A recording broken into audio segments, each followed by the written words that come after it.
Kanina po, nilapitan ako ni Senator Ping. Pagtulungan natin, sabi niya. Thank you, Mr. President. Tulungan o pagtulungan? Pagtulungan natin si Bonji. Thank you, Senator Marcoleta. Hindi, ganito, naiintindihan naman natin na senador ka, kung meron kang gustong sabihin sa plenaryo, kung gustong mag-interpolate, okay lang. Kung hindi mo kapatid ang presidente. Ngayon, kung kapatid mo presidente, tapos ang bansa natin ay ganito, bago kayo magbida-bidahan at bago kayo sumausaw sa mga pinag-uusapan, mas okay ho, pumunta kayo sa Malacanang, hikayatin nyo yung kapatid nyo na magpa-hair follicle test. Pero bago ho natin panoorin yung pagtatanong na yan, itong si Senator Rodante Marcoleta dyan sa Senado, o bago lang ho kayo sa PH Update, isang like at isang subscribe. Pakiscan na ho yung QR code na yan para kayo ho ang pinakaunang makakita sa ating mga reaction video. Eto, butatanan naman ho itong si Mangga. Panoorin natin. Thank you, Senator Marcos, Majority Leader. Ano yes, thank you very much lang pala sasabihin niya. Tumayo ka pa. Wala ka kwenta-kwenta. Mr. President, last to interpolate is Senator Rodante Marcoleta. I move that he be recognized. Senator Marcoleta is recognized to interpolate. Thank you, Mr. President. Yan na naman. Yung sinasabi natin eh. Parang maganda gising ni Idol ah. Mr. President, I hope my friend is still able to accommodate a few questions. Yes, Mr. President, to my idol, my campaign partner in last 2022. Thank you, Mr. President. I am one of the supporters of this concurrent resolution, Mr. President. But my only concern are the practical issues that might all be the concern of our people. Like when we say public access or public participation, how much can we give to our people? Because we might not be able to manage people's expectation. There's so many information that we have itemized in these concurrent resolutions. We have not yet, for example, enacted this freedom of information bill. And of course, there is a twin bill in that, the right of reply. We may be raising people's expectation unnecessarily by citing the Constitution, people's right to information, especially on the transactions, the fields of transactions, and then we will put that limitation as provided by law. Mr. President, the senators are national representatives of our people. The House of Representatives is comprised of more than 300 district representatives and party list. They too are elected representatives of our people. In this concurrent resolution, we are admitting, although impliedly, that our mandate of safeguarding the people's money needs people's participation. Parang hindi kumpleto. Ba't kailangan pa naming tulungan kayo? You were there. You were elected. Baka isipin sa atin ng tao yan, Mr. President. Nandiyan na nga kayo eh. Now, you are making a concurrent resolution. It is as if that you cannot do your job fully. Hindi naman sa ayaw naming tulungan kayo. We are always ready to help you. The people are also interested in guarding the people's money. Pero saan ba kami talaga makakatulong sa inyo? Pagdating sa... Kasi po, ako po bilang isang naging congressman, Mr. President,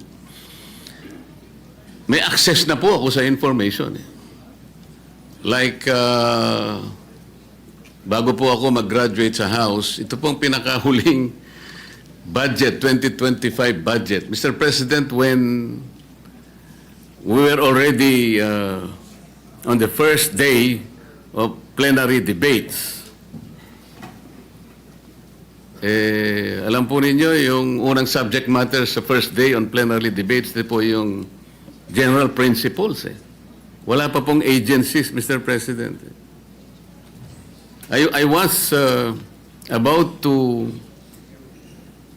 ask some questions on the parameters set out by our national economic cluster. Hindi po ako nakapagtanong, Mr. President. A battalion of my colleagues prevented me from asking questions. So, Mr. President, kung ako po ay nandun na mismo, gusto kong magtanong man lang ng ilang tanong, hindi pa po ako nakapagtanong eh. Paano kaya po yung mga kababayan natin? How do we assure them? We wanted to give them a level of expectation, Mr. President. How do we do it? Paano natin sila pagbibigyan ng yung participation will be heard, it will be recognized, it will be vetted, kagaya po ng tinatawag ni Senator Soto kanina. Interesado siya rin na talagang malaman talaga. Talaga bang madidinig? Yan po ang gusto kong itanong, Mr. President. Well, Mr. President, in the resolution, we also required that both houses should come up with a feedback mechanism, Mr. President. Kasi nga, you're absolutely correct, His Honor, that the information will be out there. People will be encouraged to look at the different details of the of our budget, and they will do their own analysis. But they have no way of reaching out to the senators. They have no way of reaching out to their representatives. There is no way for them to send their feedbacks. So that's why in this resolution we also included a platform through their websites that people can now send their feedbacks, Mr. President. So it comes full circle. The information is there, but we also receive information. So that is the concept, Mr. President, that we are envisioning. That will be going back to my original question, Mr. President. Kasi sasabihin sa akin nung public, ano ba yung pwede kong gawin na hindi mo pwedeng gawin? Nandiyan ka eh. Nakabantay ka nga dyan eh. Ang gusto kong malaman, sabi niya, Mr. President, yung hindi mo kayang gawin, kami nang gagawa. Yun ang exactly na gusto ko sana malaman kasi yung tao po naghihintay. Gusto rin nilang tumulong siguro, bakit naman hindi? But what are those things? What are those information that they themselves should access that we cannot do? Well, Mr. President, like for example, meron ba tayong slide? Yung my X-check. Can you flash it? Mr. President, I'll flash a slide, no? And when we were doing the analysis of the process, we found out that only the NEP and the GAA is publicly available through the website, Mr. President. So if you are, let's say, a budget analyst, no? You want to analyze the budget, ito, Mr. President, only the NEP and the GAA is available in the internet. All the rest of the documents in between are not available. So if you want to analyze the budget, especially the movements, it's very difficult for analysts to track the movements because those information is not available in their website. So yun yung gagawin natin available, Mr. President. That the movement in the budget, especially critical documents, will be uploaded as mandated by the two houses, Mr. President. And each of the senators of this republic, Mr. President, is in a position to secure the assistance of a budget analyst. Not necessarily, Mr. President. People expect us to know the basic of the budget process and budget analysis. Of course, not all of us come from the same background, but the public expect us to know at least the basics, Mr. President. That is the point, Mr. President. Ako po, dahil neophyte ako, I would expect a lot of assistance from my staff, mga kaibigan po namin na makakatulong sa pag-a-analyze ng budget. Importante Correct, po Mr. kasi President. ito. So sasabihin sa akin nung mga kabarangay ko halimbawa, which constitute a small portion of the public, bakit mo pa kailangan itong mga barangay mo? meron kang mga staff na doon na mag-a-analyze dyan, matutulungan ka.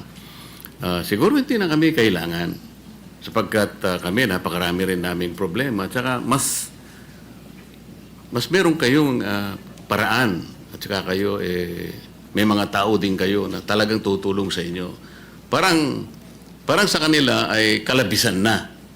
Parang hindi kami masyadong makakatulong dahil sa kayo naman ay merong karanasan at kung wala naman ay talagang maraming tutulong din sa inyo para pagtulong-tulungan yung pag-a-analyze ng budget without the people themselves. Except, for example, in other instances like the ACADIM, talaga naman pong nakakatulong yan. Yes. At talagang nandyan naman po sila talaga. Yes. Not necessarily the general public. Yes. Ano po? Tama, Mr. President. In fact, typically, even here in the Senate, we engage the academe quite often, especially those who are involved in, let's say, public governance or political science. Parte ho yan ng kanilang mga aralin, Mr. President. So, in other words, we can also tap the academe to help analyze the budget. The budget is it's a very complex document and ang dami hong detalye. So if we can engage the academe to also participate in the analysis and help give us fruitful recommendations that can form part of our process, Mr. President. Yun pong 2025 budget, Mr. President, gusto ko po sanang gawing isang halimbawa ito. Nung matapos po yung BICAM, ako po ay member pa ng House of Representatives. Natanggap ko po yung BICAM report. Kung hindi po ako nagkakamali, mga December 6 po yon 2025, but about 6:35 in the evening. So napakakapal po yun, siguro about 400 pages, if I'm not mistaken. I tried my best na sundan po talaga, pero given the limited time, kasi masyado nang sigido po yun eh. Ang napagtunan ko na lamang po ng pansin, yung pinakahuli, Mr. President, I'm referring to the special provision in the BICAM report. Napansin ko po talaga, there were about 12 or 13 pages containing about 28 blanks. So ang ginawa ko po, Mr. President, ay tinignan ko po, pinagsikapan ko pong hanapin kung merong instruction na nandun nakalagay, like I was expecting that an annex is appended in the report where the material particulars that will be accomplished to fill up the blanks, the instruction to fill each and every blank in every page, sana nandoon yung, for example, on page 22 halimbawa, this is supposed to be the figure that will be written para maka-accomplish po yun. In other words, di ko po alam kung nagkamali ako, but I was unable to find a particular page signed by the conferees o ordering somebody, for example, the administrative staff of the House of Representatives or whoever was assigned to fill up those 28 blanks na nandun naman talaga halimbawa po and pinirmahan. Okay na rin siguro sa akin yun because hindi tayo mawawala because each blank has been designated with a particular data na ilalagay po sa blank. Wala po eh. So I was asking, nagpunta po ako sa office ng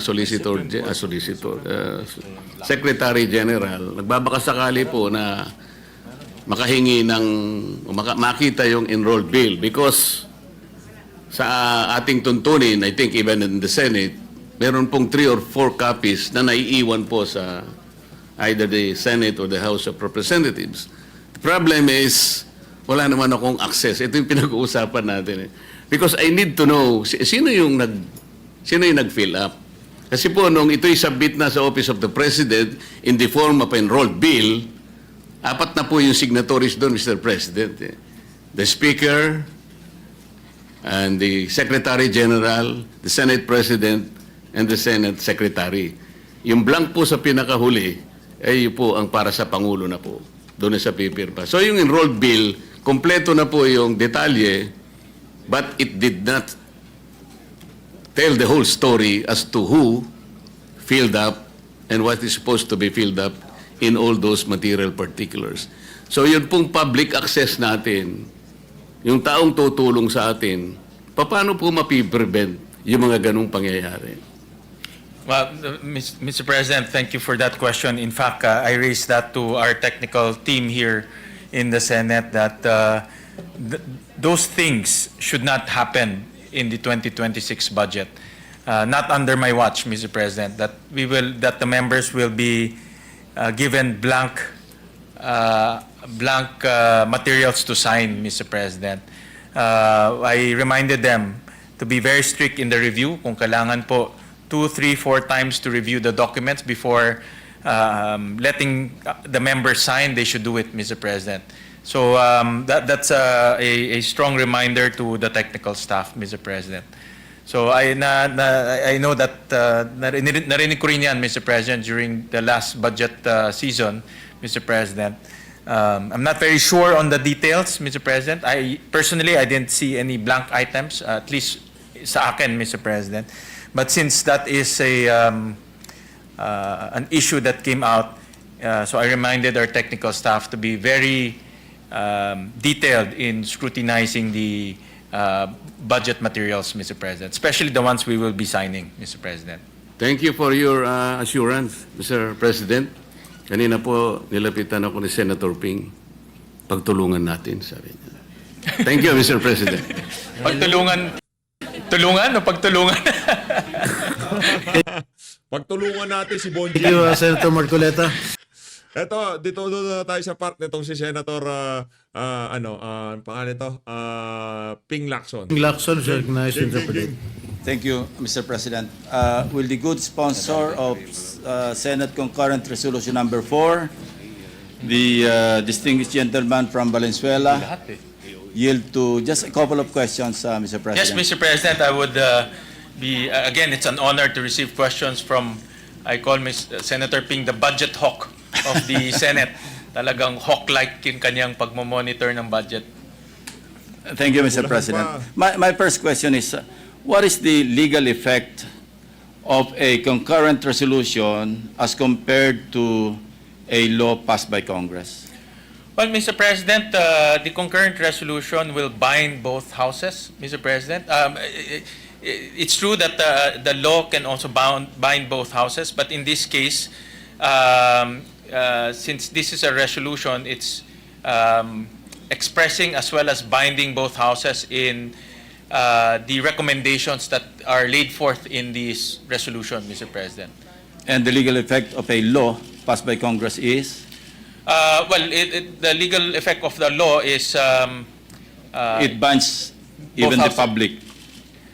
It's binding on the public as well as the yes, Mr. houses of Congress. correct, Mr. President. In this So- case, it's only both houses that are bound. Mr. It is President. more institutionalized.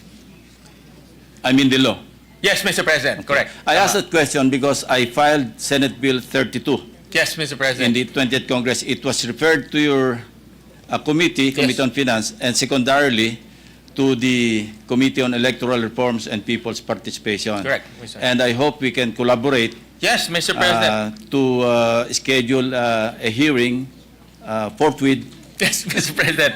You have my guarantee on that measure, Mr. President. I took a look very quickly on that measure, and it's a very good measure that empowers the public, Mr. President. Thank you, Mr. President. As a matter of fact, this is the 5th time that I'm filing this measure. I filed it in the 14th, 15th, 17th, and 18th Congress. Unfortunately, hindi po lumalabas sa committee. Walang committee report. So I'm glad that there is now this concurrent resolution being sponsored by unanimously Yes. by all the members of this house, of this body. So anyway, my second question is, will the uploading of documents as mentioned on page 4, and enumerated on lines 3 to 26, particularly the written individual amendments submitted by members of the House of Representatives and the Senate to the respective chairpersons, House Committee or the House Committee on Appropriations and the Senate Committee on Finance. Yung po ba kasama rin sa ma-upload ng mga dokumento? Kasi ang practice po natin, even in the House, pa second reading pa lang, may bulungan na. Hindi na take up sa plenary. Hindi po ba ganyan ang ating naging practice? Because it's too tedious, I understand. Because if we entertain all individual amendments on the floor, baka hindi tayo matapos. So, for exigency, para ma-facilitate, ang ginagawa na lamang natin, nagsasabit ng mga individual amendments sa chairman or sa chairperson ng Senate Finance Committee. But ang question ko po is, pati ba yun i-upload natin sa website? But Mr. President, since the committee report of the GAB from the Senate side will be uploaded, we will now see the changes, Mr. President. Makikita natin in to from, Mr. President.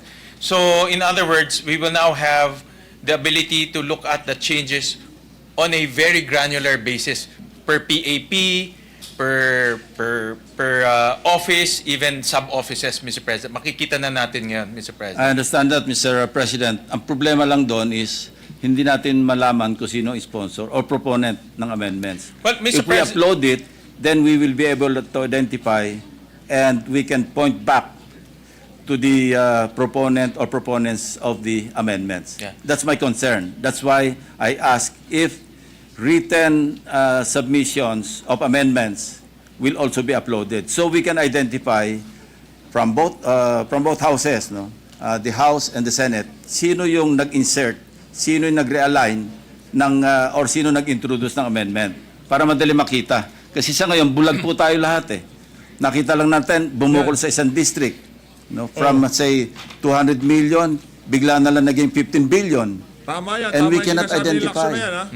We Oo, cannot correct. point to the district representative. Simply because yung iba nagpa-park. And this is a common practice. We all know that, particularly yung mga party list representatives, wala naman silang distrito. What they're doing is, pakipark nga dyan, pero sa akin yan. So, yun po yung point ko. Kaya gusto ko, uploaded natin with proper identification ng mga proponents. So, I go back to my previous question. Will it include the written submissions of amendments ng individual members, particularly individual amendments, Mr. President? Well, Mr. President, we had a long discussion on that. No, I consulted the technical staff, LBMRO, and some of our experienced technical staff. And the way I understand it, Mr. President, some of the amendments evolve over time. And at the same time, Mr. President, when someone makes an amendment, for example, nagdagdag sila, Mr. President, typically it's the chairman that looks for the source para dagdagan yung magbabawas sa iba. And at the same time, the amendments also evolve. Like for example, nababawasan, or just to have the same effect, it's moved to another PAP or moved to another office. So in other words, Mr. President, the original amendment that might not be the same with the final product. Nevertheless, Mr. President, all I want is to trace back to the proponent or proponents, no matter how many proponents there are. If these are amendments to the amendments, then fine. But we have to be able to identify kung sino po yung proponent or proponents ng amendments. Can we do that, Mr. President? Kasi we are for full transparency. The best or the most genuine transparency is full transparency. Kasi kung hindi rin full transparency, parang ano tawag dyan? Ayoko sabihin ng lolokohan, pero hindi rin fully transparent eh. It will defeat the purpose, Mr. President, because what we should know or identify, yung proponent Kasi naandun po yung taguan eh. Pagka hindi ma-identify, back to the proponent or proponents of the amendment or amendments. Kanya-kanya tayo singitan na naman dyan, Mr. President. Well, Mr. President, that's why when we were discussing that internally and I was consulting with the technical staff,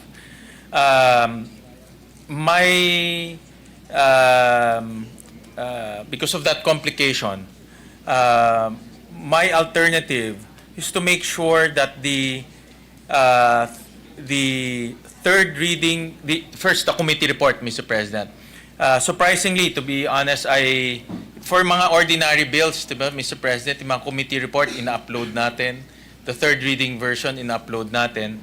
But surprisingly, in the budget, we don't upload the third reading report as well as the committee report. So there's no way to track the changes. So in other words, Mr. President, when we were analyzing the situation, just to avoid complexity in terms of tracking down the documents, we will now upload the committee report. And doon sa committee report, nandun na lahat, Mr. President.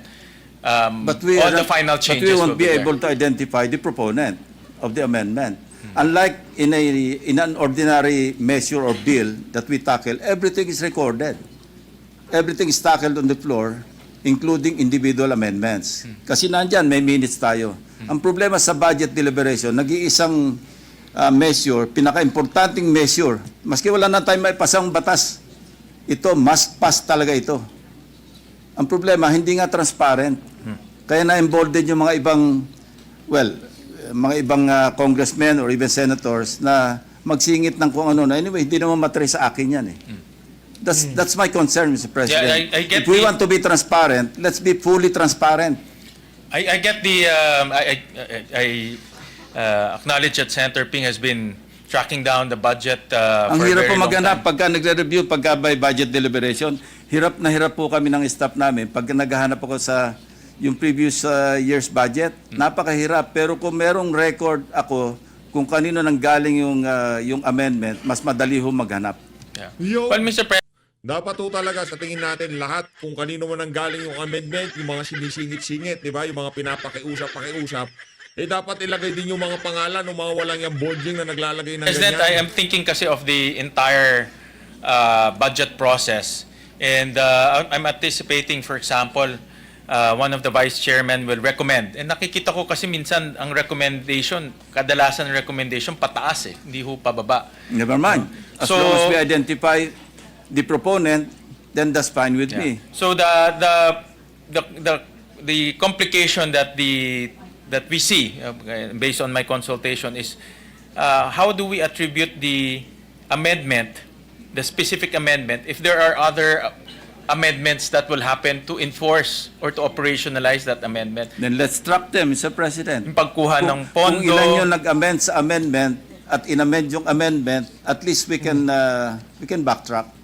I get the point, Mr. President. It's just It's not really difficult, Mr. President. If we want to do it, it's not really difficult because if we upload all the amendments, even amendments to the amendments to the amendments, hindi mahirap i-upload yun, Mr. President. Yeah, Especially written amendments, hindi yung amendments on the floor. I get the point of Thank you. it's good. Thank you, Mr. President. It's just when we were discussing it. Actually, we talked about that. To be honest about it, Mr. President, it's just how you Tutulong po ako, Mr. President. how Kung you paano natin gagawin. how you track down the amendments. Kasi minsan isang amendment po may dalawang modification, tatlong modification. That's the complication that I Well, see, Mr. President. At least we can backtrack and identify kung sino yung nag-modify. Sabi ko nga, amendment to the amendments, and that's allowed. Yes, correct, Mr. President. So why can't we upload everything? Sometimes the chairman, in this case, the chairman will also amend that amendment. And then, Mr. so President. be it. Let's identify that the chairman also amended the amendment. Well, take note of the proposal. We'll study, Mr. President. It's just how to operationalize it. That's yun ang naging ano namin, naging So it seems that it is not acceptable because sa period of individual amendments, mukhang isa yan sa mga i-introduce ka amendment. Eh kung ngayon pa lang rejected na, baka Hindi hindi ko naman, Mr. President. It's just how I'm thinking ahead how to operationalize that, Mr. President. Let's work on it, Mr. Yes, President. Mr. President. I'll be more than happy to Yeah. work with His Honor, Mr. President. Yeah. Thank you. Thank you, Mr. President. The gentleman from San Juan and Zambales. Thank you, Senator Lacson. Ayun na nga mga kababayan, dito na ho natatapusin ang ating reaction video. Maraming salamat sa pagsuporta sa PH Update. Ano yun na, dapat ayusin na yan, no? Para sa susunod na budget deliberation, hindi na maulit itong ano na to, itong 2025 budget na to, no? Maraming salamat ho mga kababayan. Mag-ingat ho kayo lahat. Tapusin ang mga bonjing.